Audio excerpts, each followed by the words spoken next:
Bienvenidas y bienvenidos a este programa especial del canal del Poder Judicial de la Federación, en el que estamos continuando, estamos siguiendo una línea de análisis, de comentarios al paquete de iniciativas de reforma constitucional que fueron dadas a conocer el día 5 de febrero de este año 2024 en el Palacio Nacional, en el centro de la capital de la República Mexicana por parte del presidente precisamente de la República. Y el día de hoy vamos a platicar con nuestros invitados de una iniciativa que se refiere a las materias del derecho a la alimentación, ambiente sano y derecho al agua. Y también vamos a agregar un tema que lo aborda la iniciativa, si bien no está en el título del documento que se hizo llegar a la Cámara de Diputados del Congreso de la Unión, que es algo relacionado con las formas de llevar a cabo la minería, Sobre este importante tema vamos a platicar con el juez de distrito Héctor Carlos López Fuentes. Héctor, bienvenido. Muchísimas gracias, Miguel. Un gusto recibirte en este Gracias por la programa. invitación. Qué amable. Y también con la jueza de distrito, Angélica del Carmen Ortuño Suárez. Bienvenida. Muchísimas gracias. Muchas gracias por la invitación. Un gusto recibirte, Angélica. Y bueno, vamos a empezar por este primer tema. El derecho a la alimentación, Angélica, se enfoca desde el punto de vista de algo tan concreto y tan específico como el maíz. Y lo menciono porque, bueno, el derecho a la alimentación ya ahorita ya está en el artículo cuarto. Sí. Más bien, no se trata de un reconocimiento de este derecho, se trata de, en su caso, especificar lo relativo al tema del maíz y alguna derivación, que ahí también te voy a pedir el comentario. Empecemos por ahí. Yo creo que empezaría a hablar del maíz transgénico en relación a la situación que se ha venido dando alrededor de los permisos y de la sustancia que utiliza el maíz transgénico como el glifosato concretamente. Y cuál es la circunstancia actual. Y me gustaría, yo creo que mencionar la actividad que ha tenido la Suprema Corte en los pronunciamientos, que tal vez esa parte no está tomada en cuenta realmente en la propia iniciativa y que eso es lo que lleva. Esa parte no se menciona, ¿verdad? No, de hecho, se lo brinca totalmente, ni siquiera habla de la acción colectiva que está vigente. Hay una medida cautelar que ha emitido la Suprema Corte, que ya tiene, fue en 2021, si mal no recuerdo, y en donde existe un pronunciamiento donde ya se prohibía las autorizaciones del maíz transgénico. Y bueno, creo que este esfuerzo conjunto y diálogo que en realidad podría existir respecto a, en el caso de este precedente, conforme al principio precautorio de la razón por la cual no se permitían la incorporación de estos permisos, ni siquiera se menciona. Se está llevando a rango constitucional la diversidad del maíz y bueno, se menciona sí el convenio sobre diversidad, biodiversidad, sí la Convención de Nagoya. Tal vez faltaría un poco Cartagena para el tema de la biotecnología, pero creo yo que falta información. Sí existe, creo que como Estado sí existe un deber de protección respecto a la biodiversidad del maíz, lo cual ya está, pero que no toma en cuenta la iniciativa que existen ya pronunciamientos concretos de la Suprema Corte donde ya se ha protegido a este alimento mexicano. Sí, tal vez el reconocimiento de la biodiversidad. Hay una parte que me interesa mucho del cambio. Es una propuesta de modificación en el artículo cuarto de nuestra Carta Magna, precisamente, ¿verdad? Que es el quinto párrafo el que se está modificando. Sí. Y en esa parte dice, el Estado garantizará el respeto a este derecho y asegurará la conservación y manejo sostenible de la biodiversidad nacional. Esta parte se introduce con motivo de la protección del maíz transgénico, pero es mucho más amplio. O sea, proteger la biodiversidad y en esta parte creo que falta bastante y me hubiera gustado ver la protección de la biodiversidad desde una perspectiva de los derechos de la naturaleza. creo Que existen en otros países ya, ¿verdad? Se ha avanzado mucho. y que además ya existe avance en pronunciamientos de la Suprema Corte cuando ha analizado el medio ambiente desde una perspectiva colectiva.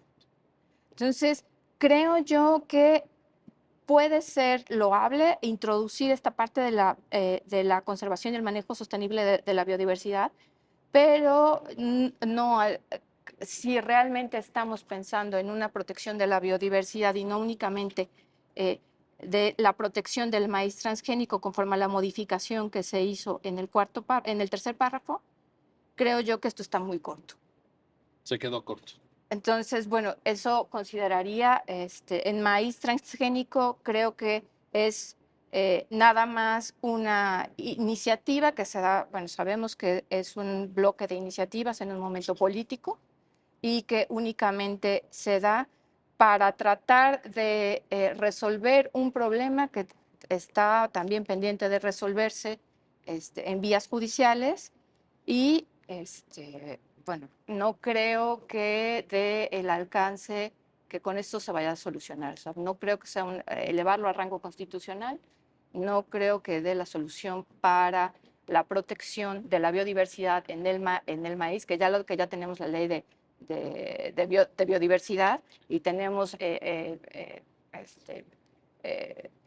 tratados internacionales ya para la protección. Entonces, no, creería yo que no es exactamente la vía. Ahora, Héctor, déjame ir contigo para lo siguiente. Incluso sería una cuestión Discreto. tal vez previa. ¿Es materia de regulación de una constitución el señalar el maíz, alimento básico y elemento de identidad nacional destinado al consumo humano, debe estar libre de modificaciones genéticas como las transgénicas? El país se declara libre de cultivos de maíz genéticamente modificado. No, la Digo, de, y te lo pregunto, Héctor, porque yo no lo he leído en ninguna otra constitución del mundo, pero claro. a lo mejor no, es que me falta información. Ayúdame a No, entender esta mira, parte. Miguel, la respuesta definitivamente es no. La Constitución hay que entender que en su evolución ha sido, yo creo que ha sido abusada de reformarse. Yo creo que de las constituciones más reformadas en el país y que está sobreregulada. La Constitución política de los Estados Unidos mexicanos hoy en día contiene algunas disposiciones que no deberían de estar constitucionalmente elevadas. ¿Por qué? Porque se pueden regular en leyes secundarias y hay que recordar el parámetro de regularidad constitucional, este bloque de constitucionalidad, en donde si están en leyes secundarias y protegen derechos fundamentales, hay que tomarlos en cuenta, ¿no? Entonces, por primera parte te contesto eso y por segunda parte no tendría que estar regulado. ¿Por qué? Porque hay un marco jurídico que lo protege. Hay una ley de bioseguridad y organismos genéticamente modificados y la ley federal para el fomento y protección del maíz nativo. Si la intención de la reforma es proteger el maíz nativo y tomar medidas para que el maíz transgénico no exceda de estas eh, irrupciones al medio ambiente, aquí las podemos leer. Nos basta leer el artículo primero y segundo de la ley de bioseguridad y el artículo 3, 4, 11 y 12 del fomento del maíz nativo. Ahí claramente está establecido. Desde mi punto de vista, no es necesaria la reforma. Desde mi punto de vista, no es necesario agregarlo a texto constitucional. Sí, y hablando de rasgos generales, sí aborda temas importantes, ¿no? Para cuidar el medio ambiente, para cuidar el agua, para cuidar el aire. Vamos a ir más adelante a esos puntos. Pero, ¿por qué? Porque sí hay una problemática respecto al medio ambiente más en México, pero yo creo que no es la vía. La vía es perfeccionar esta legislación, regularlo correctamente y perfeccionar las instituciones que se encargan de vigilar que efectivamente se cumplan con las disposiciones normativas para echar a andar, en este caso, por ejemplo, el maíz genéticamente Pero modificado. entonces, ¿cuál sería el propósito o el objetivo de plantear esto? Porque si desde el punto de vista jurídico ya tenemos el tema aterrizado, la regulación es pertinente, la regulación existe. Honestamente, yo le veo Es un sin fin sentido. electoral. También Creo que, Es un discurso yo creo que es un más de discurso. lógica político-electoral, la gente. Sí, creería que sí, en definitiva. Incluso está en 2023 está el decreto del propio Ejecutivo para en el tema del maíz transgénico y se establecen diversas acciones para regular los permisos del maíz y eliminar el maíz transgénico. El artículo cuarto, se establece un periodo de transición y justo estamos en ese periodo de transición para el desarrollo y el escalamiento de las acciones previstas en el propio decreto del Ejecutivo. Entonces, si ya tiene un decreto, ya, O sea, el tema, jurídicamente el tema está ahí. O sea, no es que nadie, no es que hubiera pasado inadvertido durante muchos años y de repente alguien diga, oye, fíjate que esto ya está surgiendo y hay que regularlo incluso constitucionalmente. constitucionalmente. No es así. No, en lo absoluto. Yo creo que, y una muestra de eso es el esfuerzo la acción colectiva, lo que hay atrás de ellos. Son más de 10 años que llevan en esa acción. Se entiende que ya hay un pronunciamiento de primera instancia, hay una medida cautelar de la Suprema Corte. Entonces, y eso se va a ir elevando en las instancias, tendrán su recurso y se irá a amparo directo, pero hay mucho trabajo de organizaciones que han luchado por la biodiversidad e incluso por la mejor utilización eh, de los herbicidas. Estaba leyendo yo, por ejemplo, de CONACYT, a todos nos interesa una siembra de maíz eh, orgánico, vamos a llamarle así, ¿no? Sin pesticidas, sin cuestiones que afecten a la salud. Y por supuesto que se tienen mejores opciones, al menos al menos eso parece cierta parte de la ciencia, eso se tendría que analizar en las áreas correspondientes y con los informes correspondientes, incluso validados o no por las autoridades, pero no es algo nuevo, no, efectivamente. Y creo que, como bien dice el juez, estamos advirtiendo, elevarlo a texto constitucional tal vez es incluso no voltear a ver lo que se ha hecho durante más de 10 años, creería yo. O sea, es nada más elevarlo para, vamos a ganar adeptos con la bandera del medio ambiente. Bueno, pero si no aporta nada en términos normativos, yo creo que es un discurso que efectivamente, vaya, porque también yo creo que una constitución, coincido con Héctor, tiene que tener un mínimo de estabilidad, Sí, las constituciones tienen que tener lo básico, es la regla fundamental que organiza la convivencia en una sociedad, pero esto no puede cambiar todos los días y yo me voy también por un tema, Héctor, Angélica, de técnica jurídica. Ustedes son especialistas en el fondo del asunto, pero a mí lo que me preocupa es que se incorporen todavía más, porque ya se han incorporado varias reformas, en donde parece que es una política pública o una ideología que es muy respetable desde mi punto de vista en el campo de lo político y en el campo incluso de lo legislativo. Bueno, está bien, pero en el campo de lo constitucional no. Y esto lo ha explicado muy bien Gustavo Zagrebelsky, por ejemplo, este gran jurista italiano, cuando dice, espérate, No, si sí. cambia la mayoría en el gobierno y tú ya lo elevaste a rango constitucional, bloqueaste el asunto. Exacto. Ya lo dejaste congelado. Bueno, y además hay los instrumentos, o sea, finalmente no hay la necesidad porque tenemos los instrumentos, los normativos, los tenemos, pero y además los internacionales. Entonces, o sea, realmente sí es una bandera política. O sea, porque si tenemos el bagaje, o sea, tenemos efectivamente el protocolo de Nagoya, Cartagena, tenemos la ley de bioseguridad, biodiversidad, tenemos, hay una iniciativa para regular en la Ley General de Salud los pesticidas. Entonces, si tenemos esta vasta regulación, y principios, incluso en el ámbito jurisdiccional, que nos ayudan a resolver, como es el precautorio. Claro. Entonces, realmente sí, Sí. creo, pues como bien se dice, llevarlo hasta a rango constitucional, algo que ya puede ser efectivo por la vía del propio Ejecutivo, por eso tiene el decreto, por la vía judicial, por eso están las acciones, por la vía, y los principios interpretativos los podemos seguir desarrollando. Entonces, ¿cuál es la finalidad? que vemos, pues una finalidad política. Bueno, ahí está. A ver, segundo tema, Héctor, un tema extraordinariamente importante, extraordinariamente sensible y que pudiera llegar a condicionar desde mi punto de vista el desarrollo del país hacia adelante y en el futuro. El tema del agua. Aquí hay una propuesta en esta iniciativa precisamente destacando la idea de que en una situación de lo que la propia iniciativa llama, entiendo que este es un término técnico, estrés hídrico, que bueno, no sé si los abogados, las abogadas estamos familiarizados, pero bueno, así se denomina, y que tiene que ver con la baja disponibilidad. Fundamentalmente es eso, es la forma técnica, supongo yo técnica, o tal vez más pertinente de llamar cuando en un lugar, en una zona del país, pues no hay suficiente agua, ¿verdad?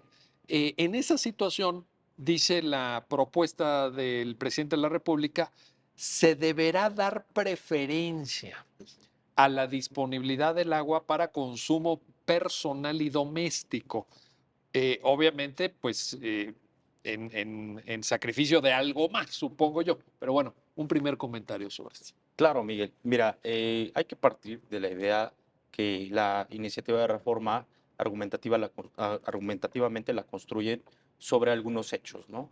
Esos hechos es pues, que el agua es un líquido vital, que no lo podemos ver nada más como un simple elemento, sino que es un derecho fundamental, y la van orillando al tema o a esta idea de que debe de ser protegido más o debe darse preferencia al uso del consumo doméstico o humano, y entonces sacrificar al consumo de las empresas, de la industria, ¿no?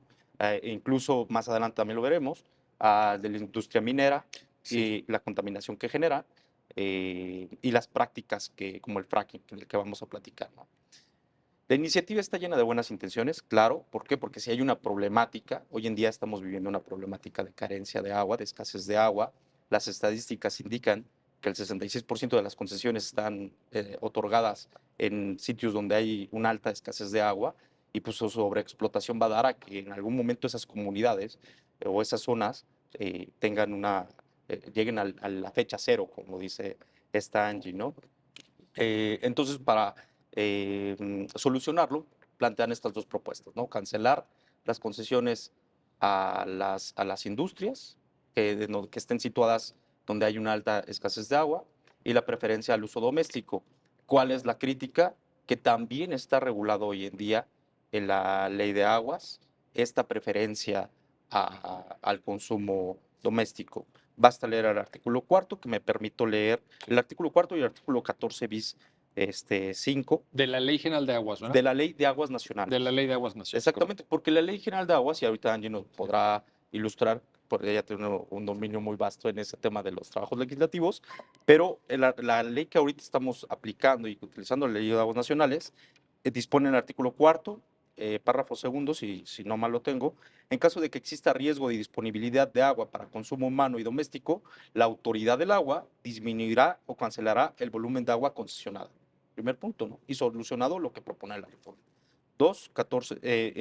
Segundo punto, artículo 14 bis 5, el uso doméstico y el uso público o urbano tendrán preferencia en relación con cualquier otro uso.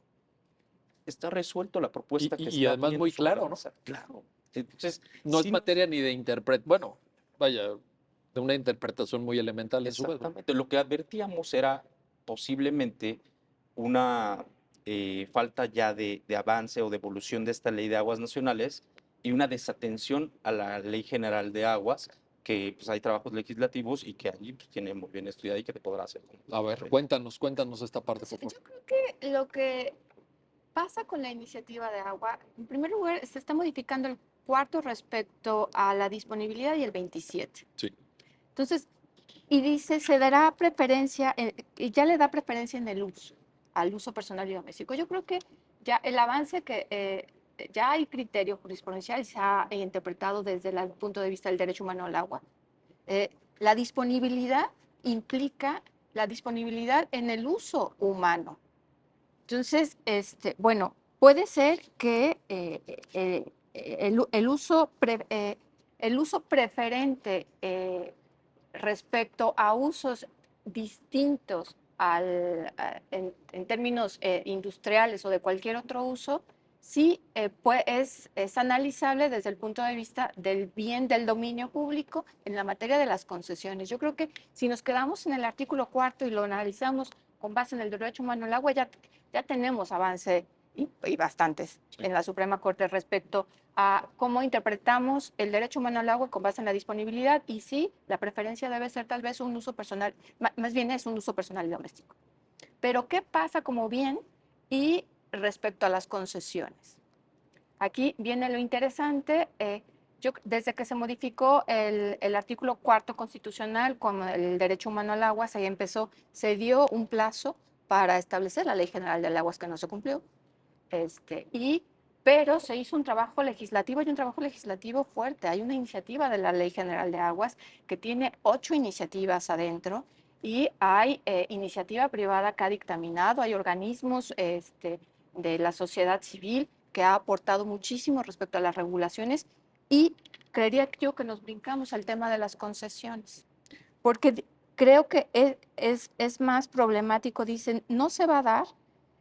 Dicen el 27 que no se dan concesiones en zonas de estrés hídrico y que solamente se van a dar ahí las asignaciones. Está vago, y creo que ese pedacito, en lugar de dar una solución a los problemas fuertes de agua en lugares donde hay estrés hídrico, como es la Ciudad de México y las aguas del Valle, concretamente, donde allá hay un aviso, donde efectivamente se puede llegar al día cero, que tal vez no sea el día en 2028, sino ya este junio.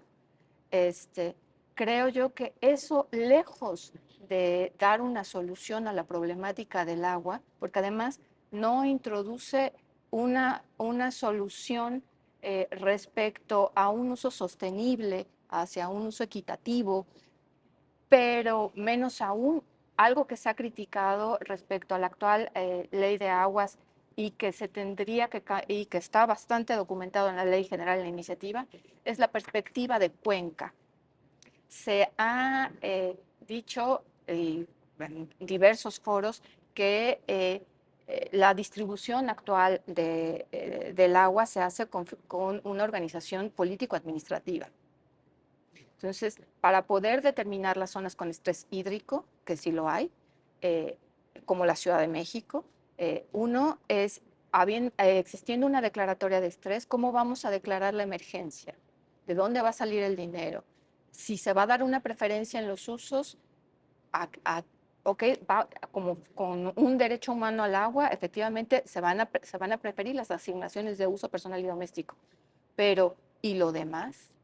La iniciativa que se promueve trae un transitorio, dice que se van a respetar las concesiones ya dadas. Pero, ¿qué va a pasar si van a empezar a revocar? En la Ciudad de México. Entonces, yo creo que no es esta iniciativa, especialmente del agua, creo que va muy de la mano a la reforma minera de hace un año, que lo dice la propia exposición de motivos en la parte del agua, que además creo que dicho de manera muy tendenciosa respecto a que si en el norte, que si hay estrés hídrico en Monterrey, que si no se aprueba esto, y como la reforma de la ley minera está siendo controvertida a través de una acción de inconstitucionalidad, entonces que nos vamos a quedar sin agua, lo cual es una falsedad. Pero sí se dice. Entonces, Pero esa parte de la exposición de motivos, Angélica, yo la entiendo como que casi le está tirando el balón al Poder Judicial Federal. Así lo entendí yo. Claro. lo está haciendo.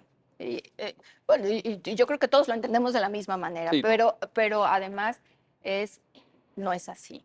Hay una reforma a la ley minera, efectivamente, que puede tener mayores o menores ventajas que están siendo discutidas. Algunas, desde mi perspectiva, sí. Por ejemplo, la del impacto social, que puede ser la parte de la LEGEPA que se modificó ahí, que tal vez sí se requiere. Pero hay una parte también que se modifica ahí en la ley de aguas, las aguas de laboreo, en la industria minera, que se genera muchísimo desperdicio y que se puede, que se debe medir, y creo que, ok, que está ahí. Pero de ahí al argumento de que si no pasa esta reforma y porque está controvertido por una minoría de diputados en una acción de inconstitucionalidad nos quedamos sin agua, no es cierto. El problema del agua es muchísimo más complejo, pero lo que sí es desafortunado, creería, es desconocer lo que el propio legislativo ha elaborado durante años. Desde que se modificó el 4 en materia del derecho humano al agua, han empezado los trabajos legislativos. Hay una obligación del Estado mexicano de regular, que no se cumplió, que seguimos en el incumplimiento, teníamos 360 días. Omisión legislativa total, ahí. Y lo quiere solucionar ahorita, en lugar de pasar la ley y continuar con sus trabajos legislativos y negociaciones. Pues aprovecho el paquete y lo meto pero la parte creo que crucial es la del 27. No se permitirán las concesiones y solamente se darán asignaciones en zonas de estrés hídrico. ¿Cómo se determina el estrés? La regulación que está en la actual Ley de Aguas Nacionales para hacer esto, además no todo el país es lo mismo. No todo el país está. Pero ahí, ¿qué se podría generar? Por ejemplo, un escenario de actos arbitrarios. Yo creo que sí, definitivamente. Ese sería Yo creo que la conflictiva, en primer lugar, desde quien pide agua y no la tiene, que ya ocurre, Sí. hasta del lado de la industria, porque no todo es industria minera. Hay agua, la mayor parte del agua, y lo acabamos de decir hace unos momentos, se ocupa en agropecuario. Hasta una mejor utilización en el agro. Y los otros, hay una industria de autopartes que también consume agua. Entonces, creo yo que sí puede dar lugar, ya en zonas de estrés hídrico no se van a permitir las concesiones y solamente se van a dar asignaciones con uso para el uso personal. Por supuesto que desde la perspectiva del derecho humano al agua, se puede dar una preferencia en el uso, pero de ahí a empezar a revocar y bajo qué parámetros y cómo, ahí está el trabajo legislativo y además es abundante en lo que hay en la Ley General del Agua, que finalmente le está haciendo un tache, y porque lo digo yo. Entonces, esa parte creo que sí es desafortunada en el tema del agua, además por la situación en especial que está el Valle de México y que además se desconoce. Yo vengo de una zona donde tal vez no tenemos ese estrés hídrico, sin duda, pero también tenemos un problema de regulación del agua. Sí, sí. Entonces, y ocurren actos que sin duda pueden llegar a ser arbitrarios. Entonces, creería yo que sí se necesita una nueva legislación en materia de agua. Yo creo que más bien es la oportunidad, incluso para todos como sociedad, hasta replantearnos y al contrario, impulsar esta reforma que tanto se necesita en materia de agua. Que ya nos la deben desde hace mucho tiempo. Pero y además que se ha discutido. Bueno, ahí están las iniciativas. Ahí están los trabajos. Bueno, pues que luego se dice que todo lo que sucedió antes de 2018 no. Pues no es 2018, se ha discutido en 2020. O sea, no es. Está ahí, pues. Ahí está. Entonces, y por supuesto que hay sociedad civil que ha impulsado, hay mucha técnica atrás de eso. Entonces, que creo que es triste que no se vea y que tampoco se otorgarán concesiones. No, sí creo que es demasiado arbitrario. Bueno, déjenme hacer una pausa. Estamos platicando de una iniciativa de reforma constitucional en materia de derecho a la alimentación, específicamente en maíz, ya lo vimos, en materia de agua y en materia de medio ambiente. No se vayan, regresamos enseguida.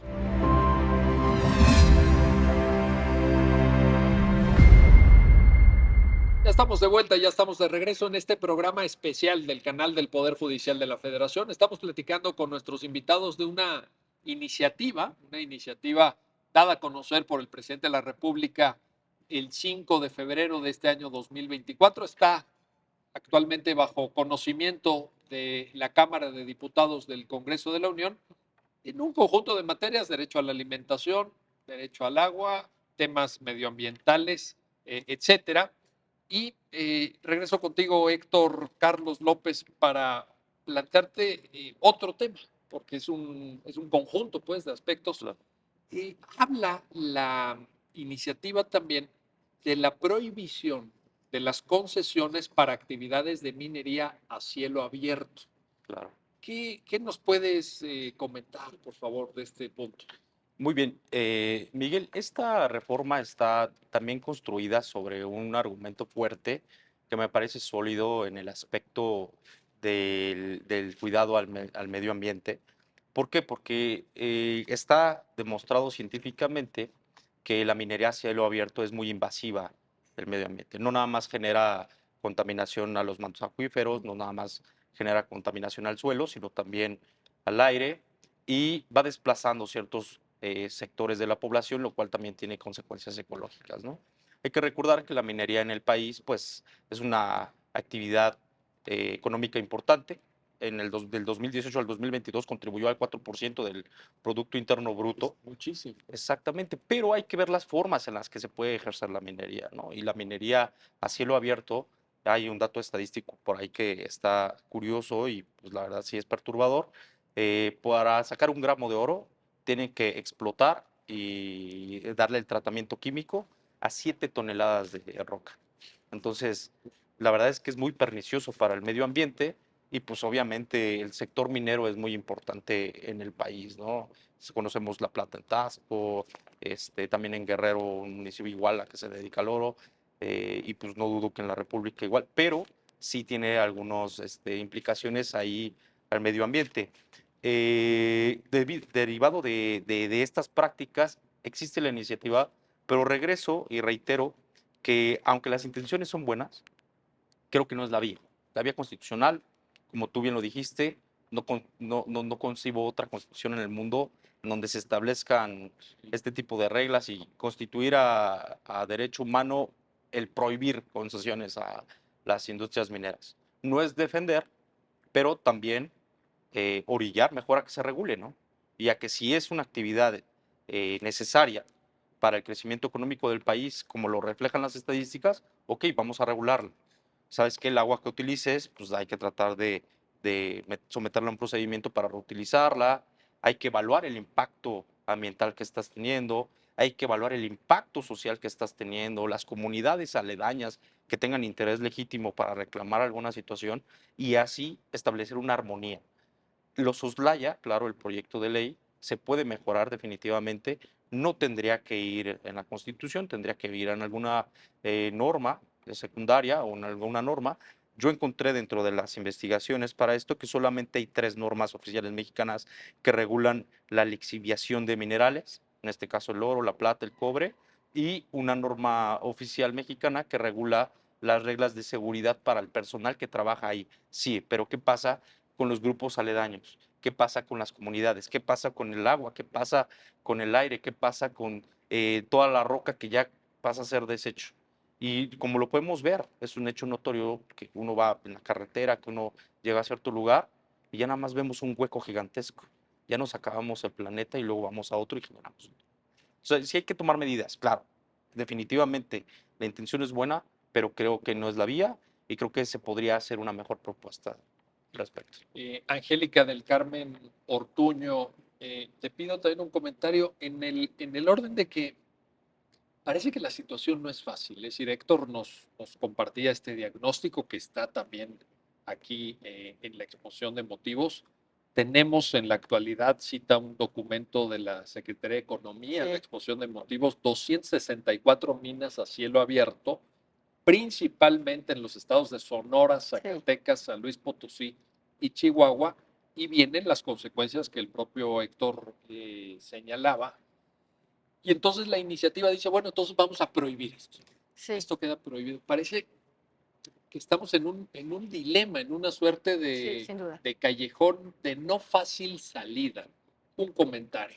Yo creo que en el contexto en el que se encuentra la industria minera conforme al decreto que reformó la minería, donde ahí se modificó ya la LEGEPA y para la minería incluso ya a cielo abierto se contemplaron requisitos como de impacto, la valoración del impacto social o la manifestación de impacto ambiental. Pero tenemos dos visiones. Uno, sí es cierto, la minería a cielo abierto puede ser muy invasiva al medio ambiente, y lo es, y puede generar un daño importante. Por el otro lado está la industria minera. Lo pueden hacer mejor, lo pueden evitar, tienen responsabilidad si tienen las concesiones, pero ¿tienen ellos alguna propuesta para hacerlo de manera con tecnología que resulte menos invasiva? Y además está el punto, en el medio tenemos a la población, que al final es la que resulta afectada.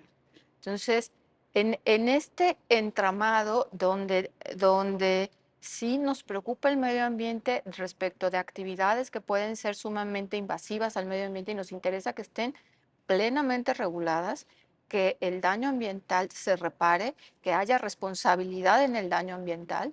Por supuesto que sí, a todos nos ocupa.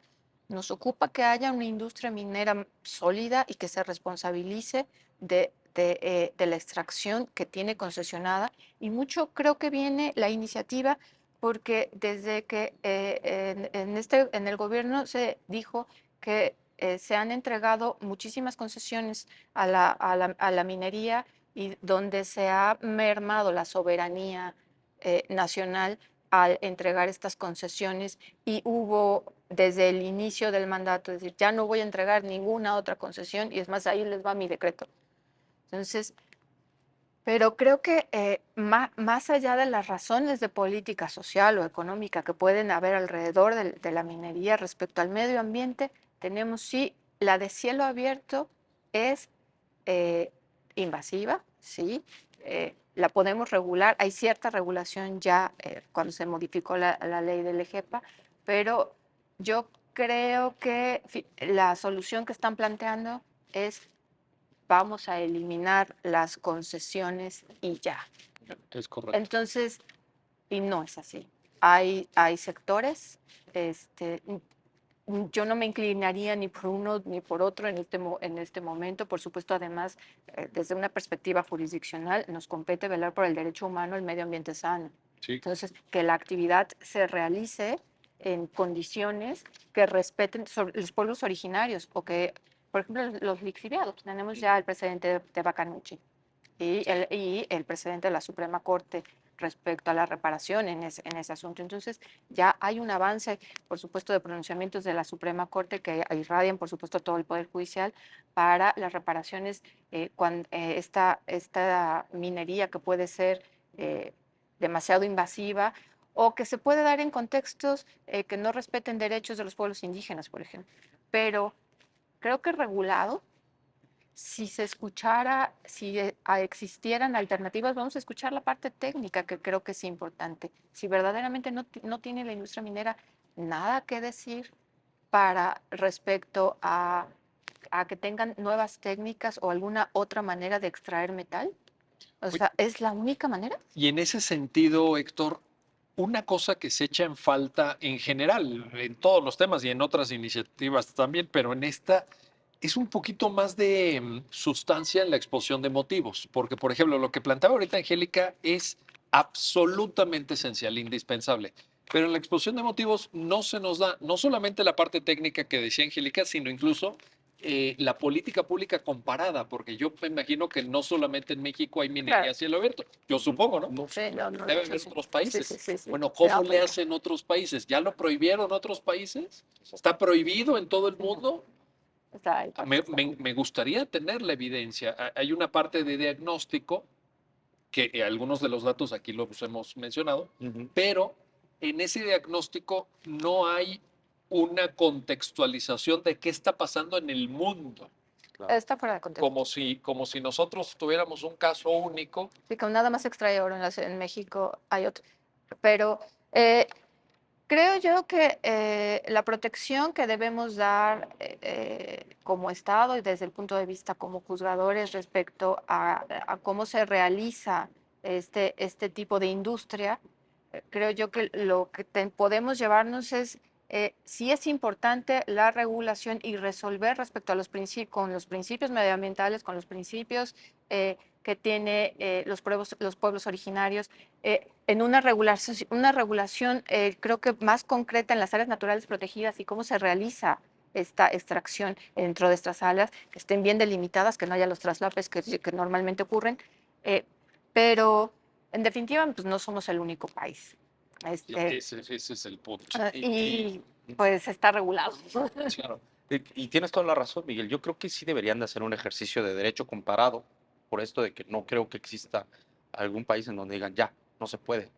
Yo creo que han de encontrar soluciones, ha de haber otras técnicas, ha de haber otra forma de explotar las minas, de extraer minerales o metales preciosos y sobre ellos ir perfeccionando, ¿no? Y voltar a ver a los países del primer mundo. Esos países han de tener Pues perfeccionadas Canadá tiene mucha minería. Pues ahí y sí no está. creo que tengan este problema. Han de tener políticas públicas en las que incentivan, tal vez dicen, la minería a cielo abierto nos hace daño. Ok, vamos a incentivar otro tipo, algún incentivo fiscal, algún incentivo de concesión, algún incentivo de temporalidad de vigencia, de derechos, etcétera. Bueno, pero el asunto es que si esta iniciativa se aprueba, esto se cierra. Exactamente. Y O sea, yo te aquí voy ya a no decir, hay- sería tan absurdo como decir, como ayer me chocó un camión, mañana prohíbo lo que circulen los camiones. qué bueno. No, hay que regular los autobuses, ¿no? Correcto. ¿Sabes qué? Los autobuses tienen que circular Sí, aquí. que sí corren, los autobuses efectivamente hay un riesgo de que choquen. Claro, Chocan con frecuencia, de hecho, sí, pero no los vas a prohibir por eso. exactamente. Entonces, aquí es lo mismo. Me Cierto. hace daño la Sí. minería a cielo abierto, pues no la prohíbo. Veo la posibilidad primero de solucionarlo, ¿no? Y yo te diría, si esto lo sometes en un test de proporcionalidad, pues obviamente que no te pasa todas las gradas porque van a decir, oye, ¿sabes qué? No es la más idónea Sí, para pero solucionar el si está en problema. la Constitución, Ah, el no. test de proporción ya no nos interesa. Pero justo ahí está el Pues tema. ese Y es esa el problema, es que la no pasa la problemática que le Constitución. veía. Eso sí, ¿no? O sea, si lo regulas normativamente, sí. Eso sí. Pero esa es la mala intención que parece ser que se establezca constitucionalmente para que mañana no se pueda cuestionar. Ahí tenemos la restricción de la 293 y la jurisprudencia hasta 20 del 2014, que pues en restricciones constitucionales, que justo es esta, no va a haber debate constitucional. Y luego la improcedencia en juicio de amparo, acorde al 61, fracción primera, pues tampoco lo puedes debatir. Entonces es blindar una prohibición que a la postre resulta que no es armónica con los tratados internacionales ni con los mismos postulados constitucionales, ya parece un poco extraño, ¿no? Entonces yo creo que hay que poner ahí un foco de atención. Pero el término que usas es totalmente cierto, blindar. Exactamente.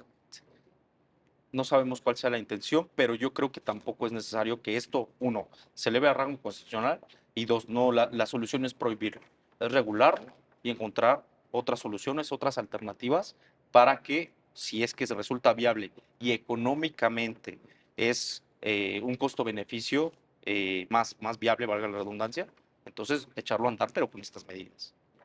Oye, Angélica, vamos al siguiente tema, Ya porque sé, también ese está muy bueno. es una, de verdad, es una cuestión ahí, y creo que es no solamente importante, sino muy actual. La iniciativa propone prohibir esta técnica que se llama Fracking. fracking, es un anglicismo, pero bueno, es fracturamiento hidráulico para la extracción de hidrocarburos. Un comentario, por favor, porque también está planteado en estos mismos términos que Héctor refería, es Y decir, de prohibir. de Pues prohibir. esta parte es curiosa porque al final de un mandato donde el propio Ejecutivo se comprometió a eliminar esta práctica, que sí es que, que puede ser igualmente invasiva respecto al medio ambiente, pero la practica y la practica ampliamente. A ver, Tenemos al menos dos proyectos del Ejecutivo, Aceite Terciario del Golfo y Luititas, donde con datos, Pemex realiza extracción a través de fracking en algunos de los pozos. O sea, una empresa del Estado mexicano Claro. ahorita está haciendo lo que el presidente, que es el titular, Sin duda. el jefe del Estado mexicano, dice que hay que prohibir. Tenemos presupuesto asignado con su ejercicio. La verdad que los datos son nada más en el ejercicio donde más se otorgó fue en 2020, ejercido 4.130 millones de pesos, pero presupuestado 13 millones. Todos los años han tenido subejercicios. En para 2024, este periodo tiene asignados 4.063.927 millones de pesos. Para usar técnicas de Para fracking. utilizar técnicas de fracking. Entonces ya no entendí. Entonces, Entonces ahí qué pasó. obviamente trae el transitorio. Lo que ya se hubiera otorgado no se va a continuar dando en concesión y esta reforma aplica de aquí para el futuro.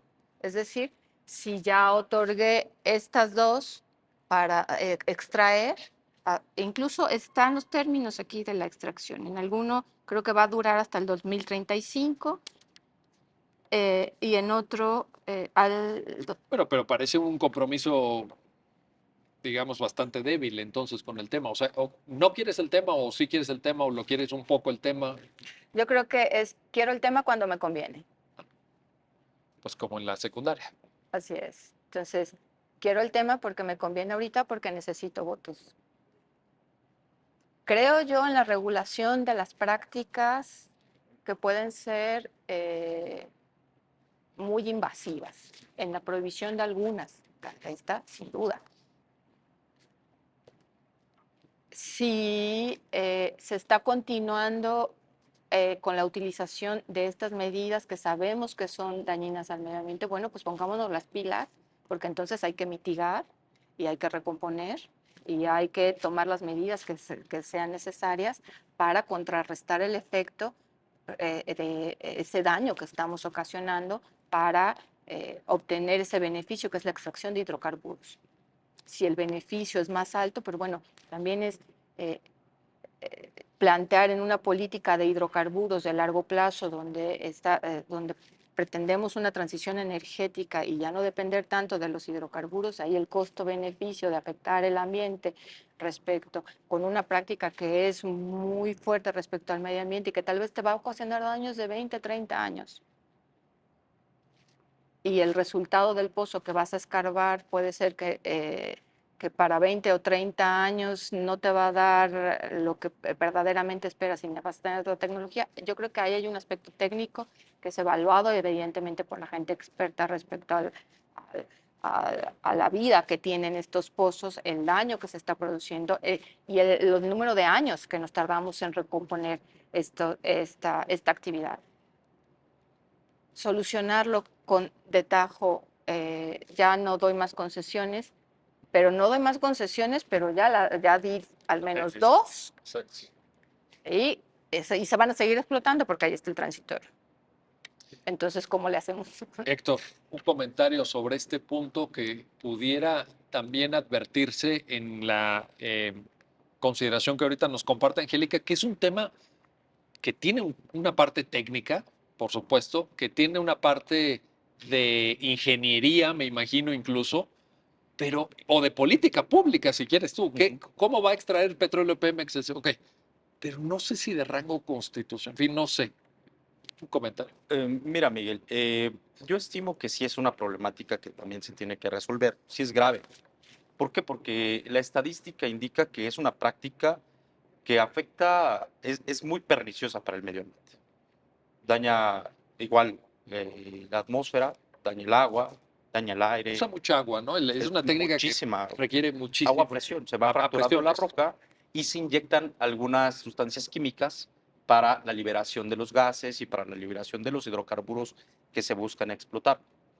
Entonces eso genera que tú le estés inyectando a tu suelo y a tu ecosistema químicos y que a la postre, aparte de lo que ya estás contaminando con el proceso de ejecución, las consecuencias a poblaciones aledañas o a las poblaciones que rondan el lugar donde se está practicando sean no nada más medioambientales, sino de salud. Hay estadísticas que indican que el 66% de la población que habita en un lugar donde se realizan estas prácticas es propensa a contraer una enfermedad grave. Y grave me refiero a cancerígeno. Uf, Grave me refiero a problemas de alta índole, que no es como que te dé una gripa, es claro. una enfermedad pues, Sí, termina. de importancia, exactamente. Entonces, aporta esto al calentamiento global. Por eso mi comentario es sí, sí se tiene que erradicar, sí se tienen que tomar cartas en el asunto, porque aparte hay estudios que indican que esta actividad del fracking, en costo-beneficio no es muy rentable.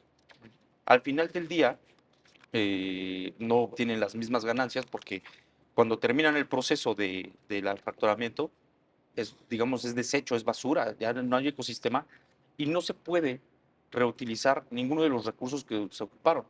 El agua está contaminada con minerales y con gases y con sustancias tóxicas que inyectaron, y esas sustancias no se pueden extraer del agua para hacer un segundo uso de ella en algún otro tipo de actividad, por ejemplo, agua de riego, etcétera.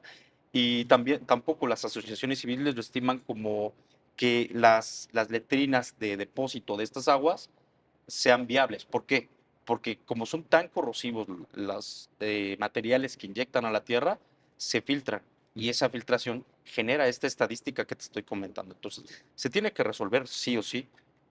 Tal vez la solución sea regularlo, o si con una evidencia científica se demostrase que económicamente no es viable, que es muy invasiva y que hay algunas otras alternativas para poder extraer los hidrocarburos, que es una actividad preponderante en el país, pues sí, tendríamos que voltear a ver a decir, bueno, vamos a cancelarla, pero con un estudio científico, con un soporte documental y con propuestas sobre la mesa que de ninguna manera, y como te decía en un inicio, no tiene que ir a rango constitucional. Esto no tiene razón de ser.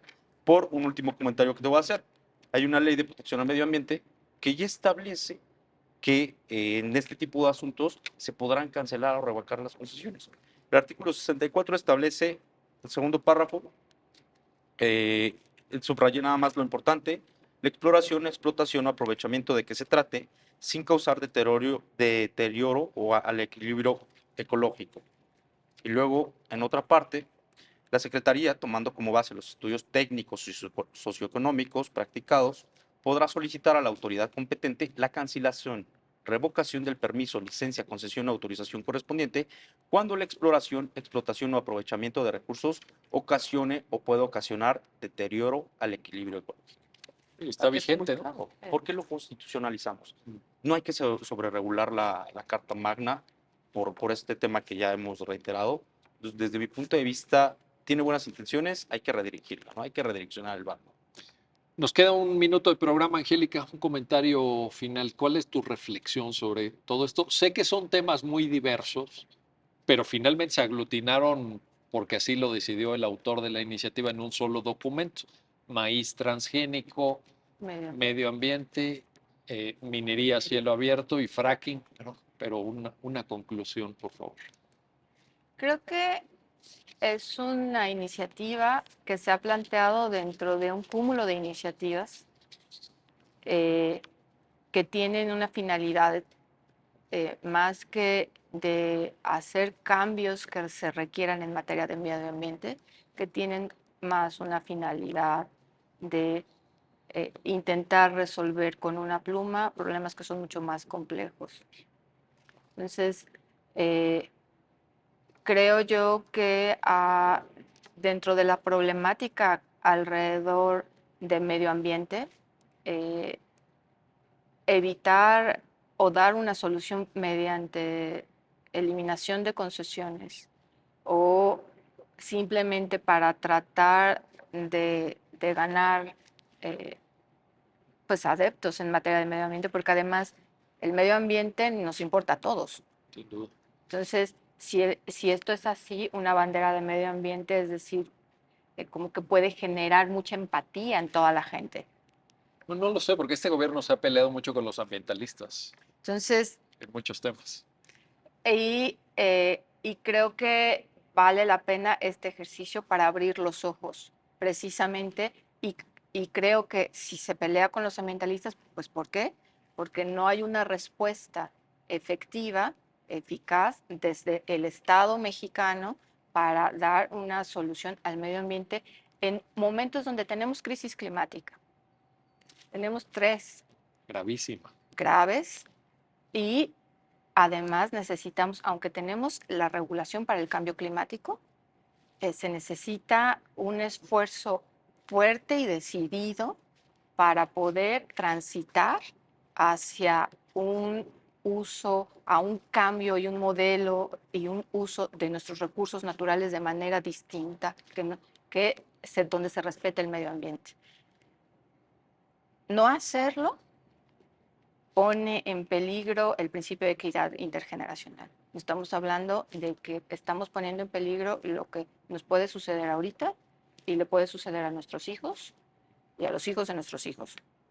Entonces, no es menor. Creo que en este momento tratarlo de introducir simplemente con un plumazo, así lo veo, es simplemente aprovecharse del momento político actual. No es así mucho.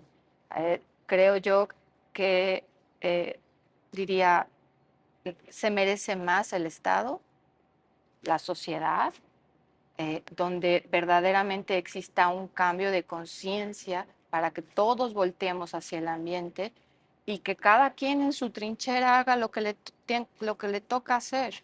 Efectivamente, el Poder Judicial no está exento. Tenemos nuestros retos. Allí está Escazú, el 8, ahí vamos. Y varios precedentes de la Suprema Corte también, la jurisprudencia, los criterios interpretativos, los propios principios interpretativos específicos. No, bueno, La materia. evidentemente es la que a los juzgadores, obviamente nos ha dado la guía, nos ha introducido.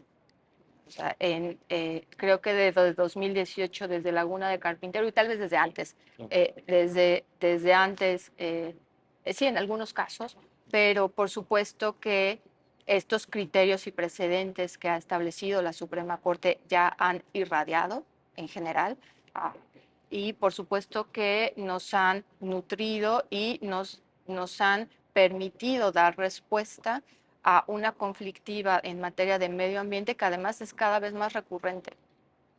Ya no se trata del caso aislado. Y probablemente lo será. Y efectivamente. Pero esto no ayuda a resolver el conflicto. Es un esfuerzo de Estado el que se tiene que... El conflicto va a ocurrir porque viene un cambio de paradigma en el aprovechamiento de los recursos. Entonces, si el conflicto se va a dar de cualquier manera y debemos de responder respecto a una nueva interpretación, incluso del derecho de la ley de amparo, de los principios constitucionales, tenemos nuestros propios retos interpretativos, creo que es muy corto establecer que simplemente mediante, esencialmente, revocar concesiones, se dé una solución al medio ambiente. Angélica del Carmen Ortuño, jueza de distrito, Héctor Carlos López Fuentes, juez de distrito. Gracias. Gracias a ambos por darnos a entender esta iniciativa de reforma constitucional y gracias a usted por habernos acompañado en este programa especial del canal del Poder Judicial de la Federación. Hasta pronto.